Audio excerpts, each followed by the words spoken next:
समाज माध्यमांवरचा एक अत्यंत लोकप्रिय चेहरा, ज्यांच्या नावाने न्याय आणि करुणेचा अनोखा संगम जोडला गेला, ते म्हणजे न्यायाधीश फ्रँक कॅप्रिओ. आपल्या दयाळू स्वभावामुळे आणि दृष्टिकोनामुळे सुद्धा ते जगभरात दयाळू न्यायाधीश म्हणून ओळखले जात होते. वयाच्या 80व्या वर्षी त्यांचं निधन झालं. पाहुयात त्यांच्या याच अविस्मरणीय प्रवासावर आमचा एक खास रिपोर्ट. न्यायाधीश फ्रँक कॅप्रिओ फक्त एक न्यायाधीश नाही, तर कोट्यवधी लोकांच्या मनावर राज्य करणारं विशेष व्यक्तिमत्व. रोड आयलंडमधील प्रोव्हिडन्स इथं त्यांनी अनेक वर्ष महानगरपालिका न्यायाधीश म्हणून काम केलं. पण त्यांना खरी ओळख मिळाली ती कॉट इन प्रोव्हिडन्स या लोकप्रिय कोर्ट शो मध्ये. या शो मध्ये त्यांनी दिलेले अनेक निर्णय हे कायद्यापेक्षा माणुसकीला महत्त्व देणारे होते. गरीब कुटुंबांना मदत करणं असेल, वृद्धांचे दंड माफ करणं असेल किंवा मुलांच्या विनंतीवरून पालकांना माफ करणं असेल, त्यांचे हे असे निर्णय सोशल मीडियावर व्हायरल झाले. You taking your son to the doctor's office? Yeah, I take him for blood work every 2 weeks because he's got cancer. You are a good man. You really are what America is all about. Here you are in your 90s, and you're still taking care of your family. That's just a wonderful thing for you. I wish you all the best. I wish the best for your son, and I wish you good health, and your case is dismissed. What would you do to be fair about this whole thing? How much would you charge? I'm gonna charge her number 3. How much? Did you say number 3? Yeah. How much is that? Wait, what's the number again? What's the number again? Let's go charge him 50. 50. So you want to charge her $50? You're not close to where I would dismiss a case. I mean, you were doing 15 miles over the limit in the school zone, you know, so you got two choices. You can pay $50 or come back and have a trial. I have to come back because I was in the area, so nothing I have to say. If I come back, I will say exactly the same thing. All right, so it's $50. Good luck. Okay, thank you. Taking your ex-wife for treatment, so you still get along pretty well. I got to go pick her up, hopefully in a little bit.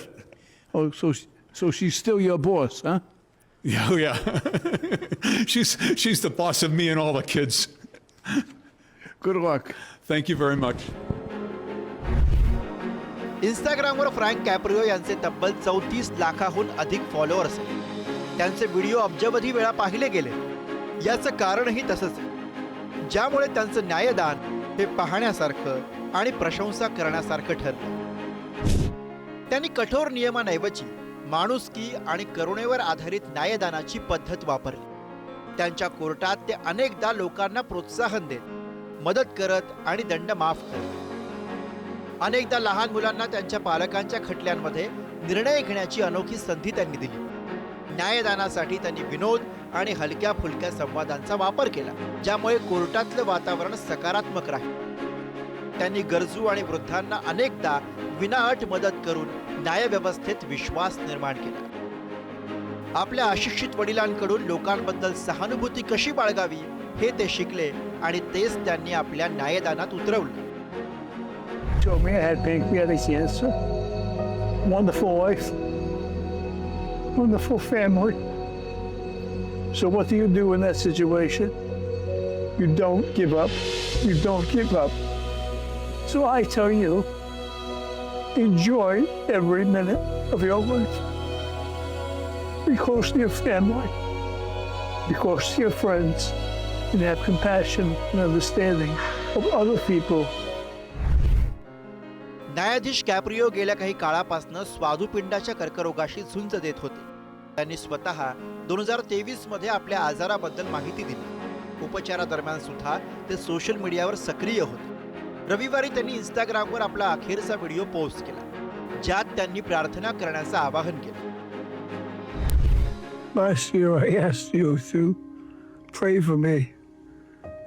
And it's very obvious that you did, because I came through a very difficult period. Unfortunately, I've had a setback. I'm back in the hospital now. And I'm coming to you again, asking you to remember me in your prayers.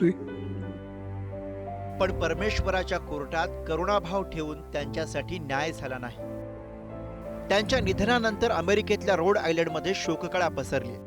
त्यांच्या पश्चात त्यांचे कुटुंबीय त्यांना एक प्रेमळ पती, वडील आणि आजोबा म्हणून लक्षात ठेवतील, तर जग त्यांना एक दयाळू आणि सहृदय न्यायाधीश म्हणून कायम स्मरणात ठेवेल.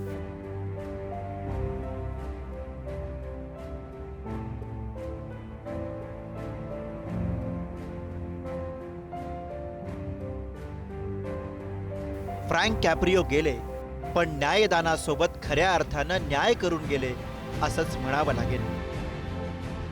ब्युरो रिपोर्ट, पुढारी न्यूज.